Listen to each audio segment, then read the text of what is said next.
Hi friends, salt and pepper il nammal innu thayyarakan poguna vibhavam endanennu ariyande.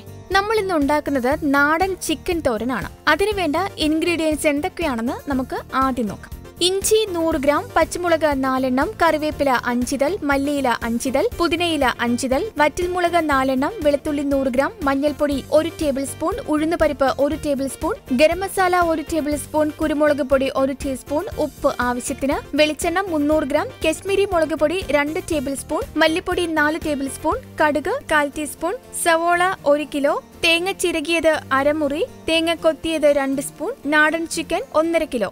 ഇനി നമുക്ക് ഇത് എങ്ങനെയാണ് തയ്യാറാക്കുന്നതെന്ന് നോക്കാം. ആദ്യമായി ഒരു പ്രഷർ കുക്കർ എടുത്ത് ചെറിയ കഷ്ണങ്ങളായി നുറുക്കി വച്ചിരിക്കുന്ന നാടൻ ചിക്കൻ അതിലേക്ക് ഇടുക. എന്നിട്ട് ഇതിന്റെ കൂടെ ആവശ്യത്തിന് ഉപ്പ്, അല്പം മഞ്ഞൾപ്പൊടി, അല്പം വെളുത്തുള്ളി, ഇഞ്ചി ഇവ ചതച്ചത്, 1 ഗ്ലാസ് വെള്ളം ഇവ ചേർത്ത് ഏകദേശം 3 വിസിൽ കേൾക്കും വരെ വേവിക്കണം. അതായത് 15 മിനിറ്റ് നേരം. അതിനുശേഷം കുക്കർ മാറ്റി വെക്കുക.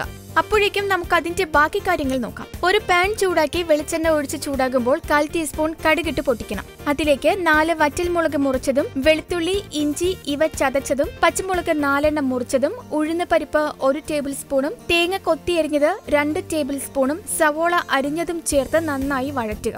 വഴന്നു വരുമ്പോൾ 1 മുറി തേങ്ങ ചുരണ്ടിയതും ഇതിലേക്കിട്ട് വഴറ്റണം. മൂക്കുമ്പോൾ മഞ്ഞൾപ്പൊടി 1/2 ടീസ്പൂൺ, കശ്മീരി മുളക് പൊടി 2 ടേബിൾ സ്പൂൺ, ഗരം മസാല 1/4 സ്പൂണും ചേർത്ത് ഇളക്കണം. ഇനി നമുക്ക് ഫ്ലെയിം കുറച്ചിട്ട് നേരത്തെ പ്രഷർ കുക്കറിൽ വേവിച്ച് മാറ്റി വെച്ചിരിക്കുന്ന ചിക്കൻ ഇതിലേക്ക് ചേർക്കാം. നല്ലവണ്ണം ഇളക്കി യോജിപ്പിച്ച ശേഷം മല്ലിയില, കറിവേപ്പില, പുതിനയില ഇവ ചേർത്ത് വീണ്ടും ഇളക്കുക. ഇനി ലാസ്റ്റായി നമുക്ക് കുറച്ച് കുരുമുളക് പൊടി കൂടി ചേർത്ത് കൊടുക്കാം. ഇളക്കി മാറ്റി വെക്കണം. ഇപ്പോൾ നമ്മുടെ ചിക്കൻ തോരൻ റെഡിയായി എങ്കിലും 1 സ്പൂൺ വെളിച്ചെണ്ണയും കുറച്ച് കരിവേപ്പിലയും കൂടി ചേർത്തിളക്കിയാൽ രുചിയൂറും നാടൻ ചിക്കൻ തോരൻ റെഡി. ഇനി ഇത് ഏതിന്റെ കൂടെയൊക്കെയാണ് കോമ്പിനേഷൻ എന്ന് പറയാം.